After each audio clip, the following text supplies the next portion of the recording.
A, you lower the cost of making a part. B, you take out the pain on Sunday evening when you think that, going back to work tomorrow again, Monday. I'm going to deliver those parts. I wonder if it will go good. So, and then increasing your volume, and then again, change over without changing the alloy. I mean, that must be the easiest thing to do. The question is, when will certain OEMs start to react? Because then the part is over. If you're coming in second on this, you have that. You will not have the couple of years where you can enjoy a higher margin.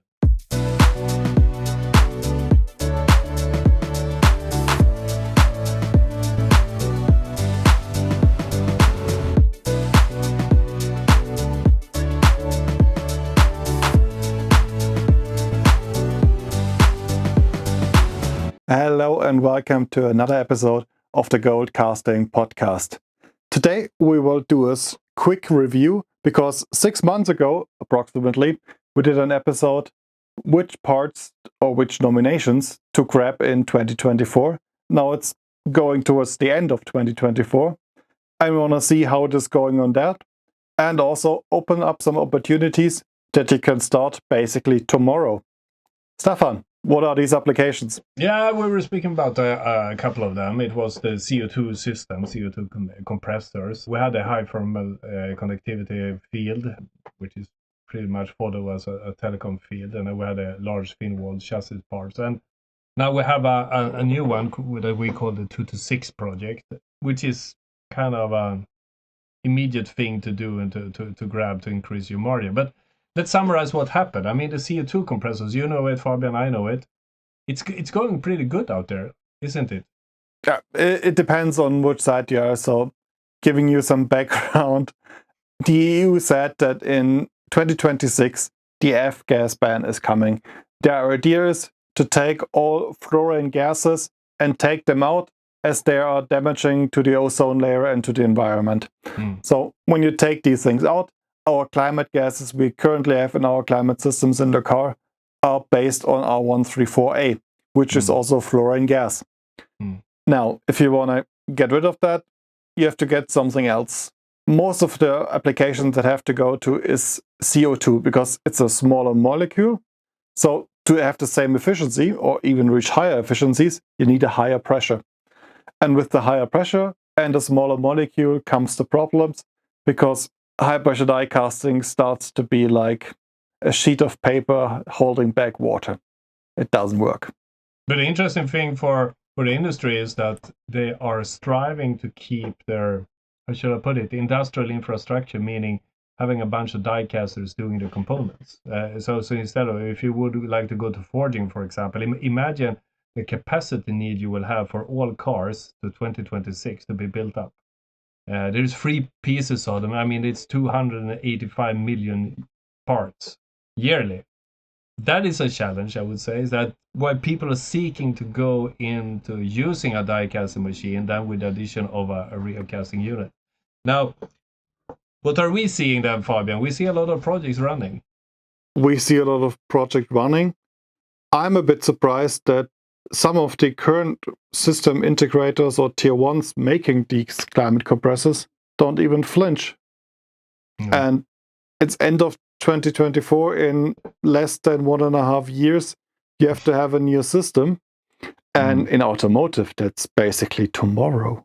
That's tomorrow, yeah. So that's a good one. It's a still valid one. And let's move on to thermal connectivity. I mean, where are we standing on this side, Fabian?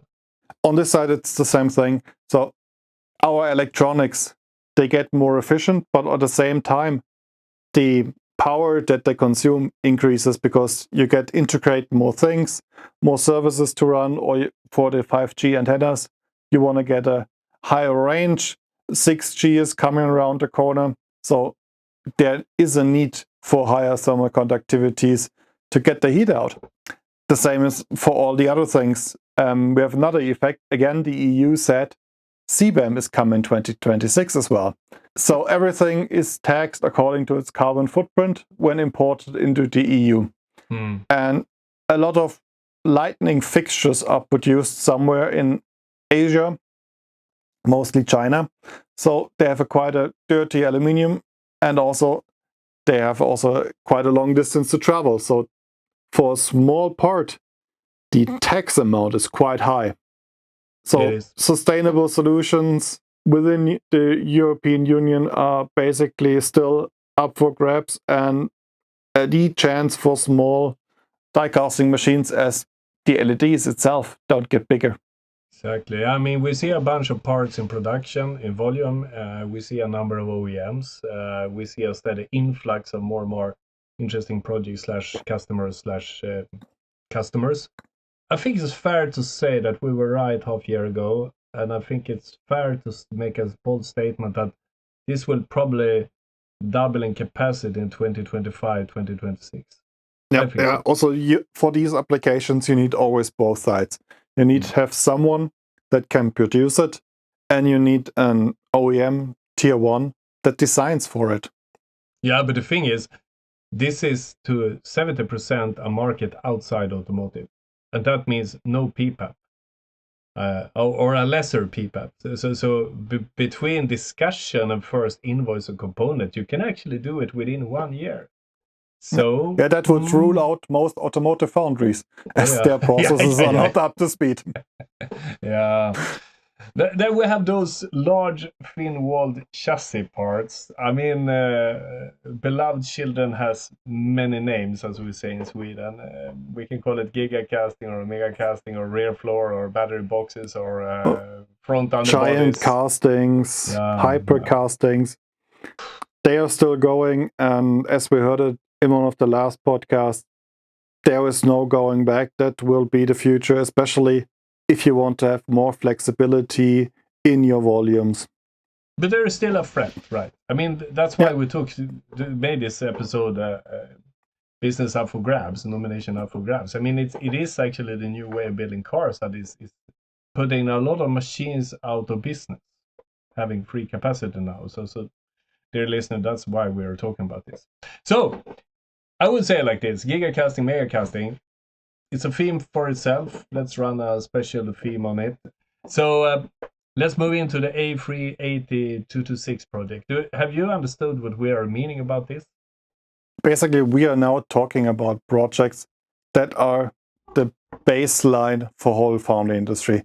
226 or A380, depending on where you are on the planet, are alloys that have a lot of impurities, high copper content, and you produce so many different parts in automotive, outside automotive, and also the various requirements. So that alloy doesn't really have a elongation property, as it's just quite brittle. But it has a good strength, and also it's for a lot of application where you have milder leakage requirements.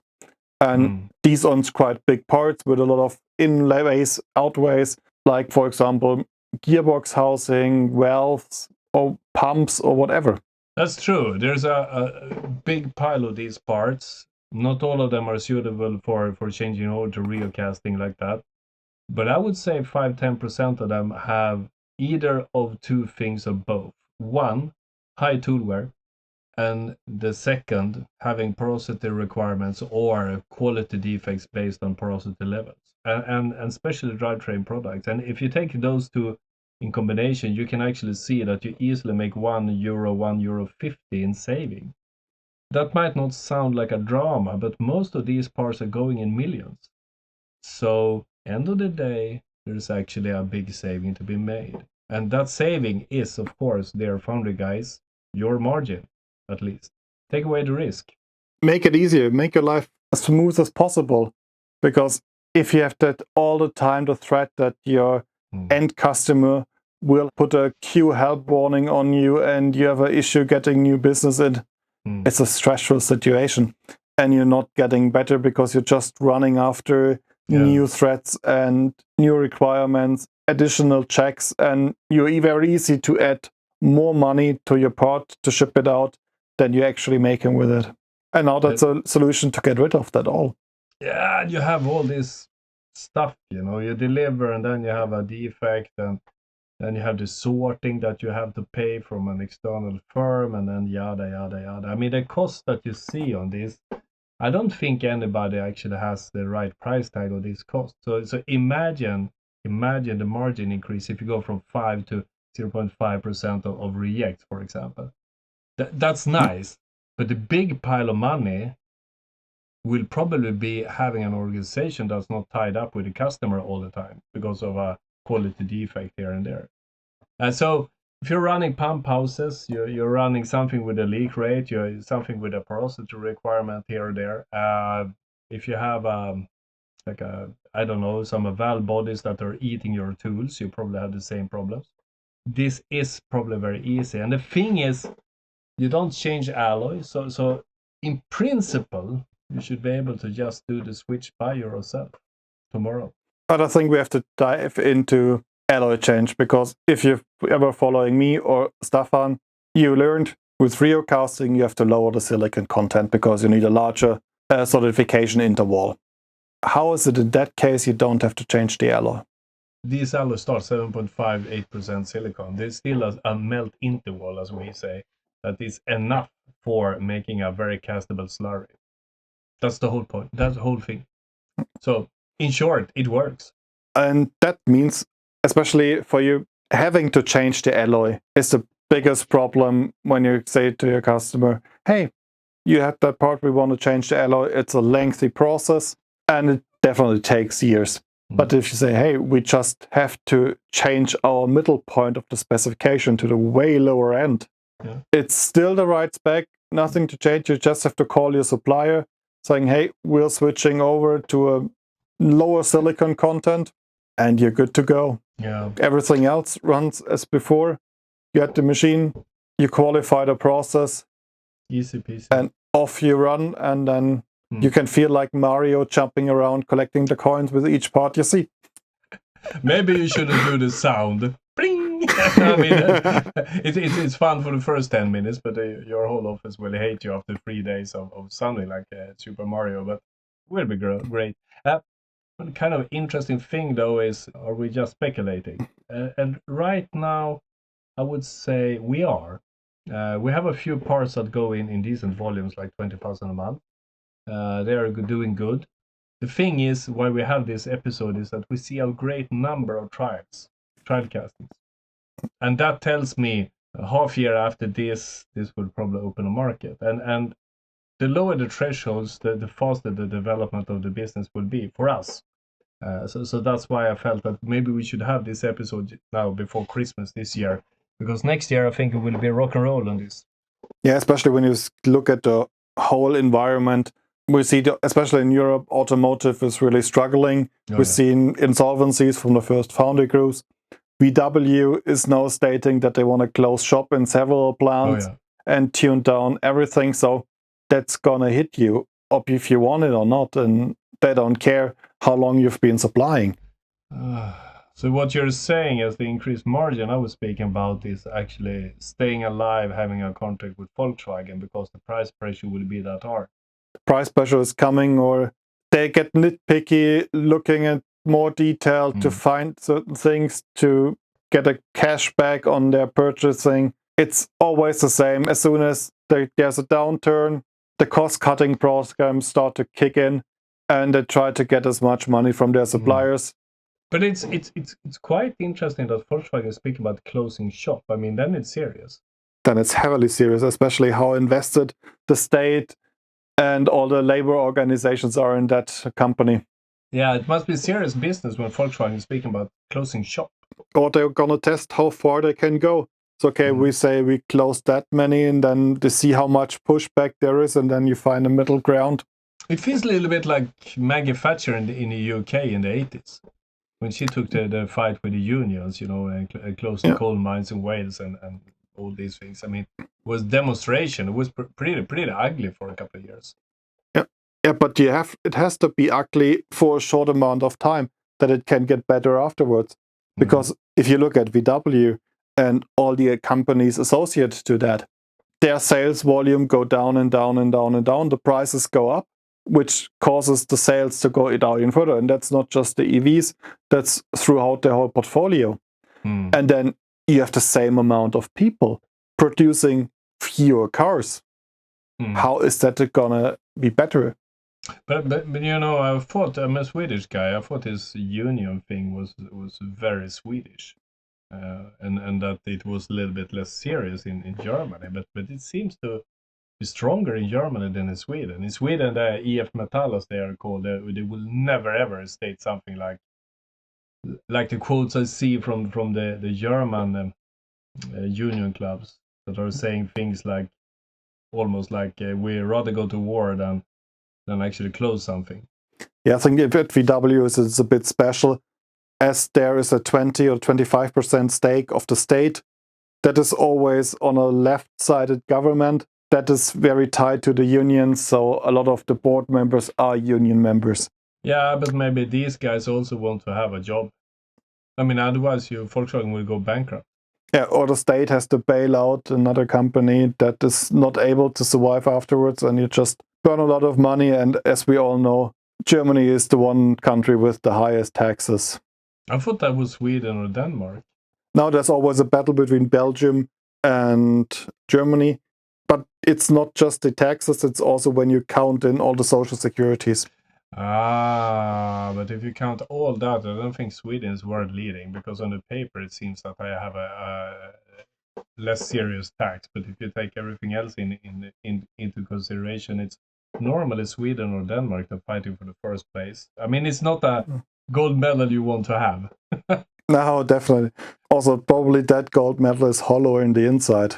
I think in Germany they're now surpassing about 50% next year or something like that. That 50% of your gross income goes to the government in certain ways. Pretty interesting how everything from being a European Union with a bright, shiny future 5-10 years ago, all of a sudden looks like this. And we are speaking about nomination up for grabs. And I mean, what have you? Volkswagen that says they need to close some shops, and you have a BYD starting, Millison coming in, etc., etc., etc. I've never been in a year with so many things has happened in the die casting industry. Yeah, especially it's so opposite that you see the car platforms that are about to launch. The Aluminium is going up, but the parts numbers are going down. Everything is moving to higher tonnage, and the parts you have on the smaller machines, they get rarer and rarer, or there's a real price war on them just to fill the capacity. Yeah, I mean, like in all crises, there's always a guy selling goulash that will be the billionaire in the end of the day. It's totally surprising, but nowadays I find it a little bit difficult to see, because also even if the aluminum is increasing in the cars, you see more and more initiatives where those giga castings are done by the OEM themselves. So they kind of extract this volume out of our market. Yeah, how should you compete with Volvo cars for the rear floor, for example? It's impossible. Just you have the same investments that Volvo has to do, and it's the same organization, so you can have a shared overhead, and you have to transport on top, which they internally don't have, so no chance competing there. Difficult. But still, there are so many parts. The industry is not going away. It stays there. It's just in a transformation process. And if you want that nothing changes, everything continues how it is for the next 20 years, you will have a bad time. But if you're going to adapt and find the blue ocean scenarios where you have less competition, a better product, a higher margin, you can take everything you want from the market and grow in these phases. And that's what a podcast episode is about, to tell you about ways to increase your margin, to come up ahead when the next upswing is coming, because let's face it, that thing will come. You just have to be alive then. Yeah, but let's be a little bit more precise. This carbon dioxide system stuff, it is probably something like 1,500 die casting machines. How many have been sold? Well, quite few. So there's still 1,400 something to be commissioned. I mean, that's a pretty big market. So if you're a little bit around it, you can actually do something. If you look at the the thermal management stuff, I think you easily fit in 3, 4, 5 machines doing these things. That is a growing market. I mean, we see the players now having 5, 10 machines just doing pretty much thermal management. Yeah, giga castings 800, but it's out of bounds. But then coming back to the 2 to 6, I mean, who has not 2 to 6 casting in a foundry today. Or Yeah, you have a few foundries that just do structural castings. yeah, They don't have anything too much with copper in their foundry. But every other foundries, that's the go-to alloy. yeah, exactly. And especially if you take in also the sustainability aspect, I haven't seen a 226 or A380 alloy that is a primary alloy. It's all 100% secondary alloy. So the carbon footprint is quite low on that. Yeah, you check that box, very convenient. So A, you lower the cost of making a part. B, you take out the pain on Sunday evening when you think that, ooh, going back to work tomorrow again, Monday. I'm going to deliver those parts. I wonder if it will go good. So, and then increasing your volume, and then again, change over without changing the alloy. I mean, that must be the easiest thing to do. The question is, when will certain OEMs start to react? Because then the part is over. If you're coming in second on this, you have that. You will not have the couple of years where you can enjoy a higher margin. Yeah. For example, if you get a euro 10 per part in savings, and now they come in and say, hey, what can you do? Hey, we changed the process. Here you have 10 cents on that euro. And then they take that, will ask for more and go to everyone else. So, hey, they gave us 10 cents per part cheaper. Do the same. And the other one are going at the limit probably. So there is not this huge market on the products. So you will have a very tough time and a great time to increase your volumes because if they don't want to do it, we can take it. Yeah, and you can sleep at night still. Yeah, you can sleep at night. Yeah, but going back to their Volkswagen, they need to save if you money. think about a typical gearbox housing, there are so many oil, water channels in cables, and that's so many things to machine. And when machining, you open up the pores, and then there's probably some open pore in a thread. Perfect. You put a lot of machining hours, heat treatment, and all of that in the thing. Now throw it away. You throw a lot of good money off the bad money then. Exactly. And then back to square one into the melting furnace and start again. And it's the same thing when you have to do, okay, it's now leaking. Then some worker has to go find where it is. Is it allowed to fix there? Then you have to impregnate it there, that it's tight, and then you can maybe ship it on. If not, that's an area where you cannot do it. Scrap it again. So it takes so much effort to deliver the product if there's an issue there, and there are a lot of issues as you have these high changes in wall thickness. But you get a little bit curious as well. I mean, these are old parts, and some people with Lila here downtown Stockholm would say that that's the old stuff, ICs. But isn't this pretty interesting because many researchers say that hybrid cars will be on the market for quite some time? Definitely. Also, there will be ICE cars, there will be hybrids, there will be electric cars. And you will find gearboxes, and all of them have axles, have shafts to put the axles in, and other components like water pumps, whatever. You don't get rid of the water pump because you have to squirt your windows and clean them. Yeah, exactly. So exactly. It's not driven by the belt of your engine. For an electric car, it's electrically driven, but it's still a pump pumping water to clean your windows and cool things. And there are things not going away. They look different, but they're not going away. Yeah. And capitalize on that. That's what we're saying. And that's basically a small view in our daily business, what we're doing. Yeah. You can take a look inside my agenda for a while. But how do you get started then? If you think that, that's something I would like to explore, how do you get going, Fabian? Easiest way, contact us. So the best way is to start, as I said, contact us, then we can have a look at the part, discuss, do the simulations, and then basically it's to have a look at the part. One thing that is most likely to change is the gating system. As for Rio casting, you need very thick gates that you have a good feeding. Very thick or very thick, but you don't break them easy as you do with those. Yeah. Don't think about trimming your Rio casting in gate. Yeah. But you know what I've learned? It's actually the same price cutting with a saw than a trim press.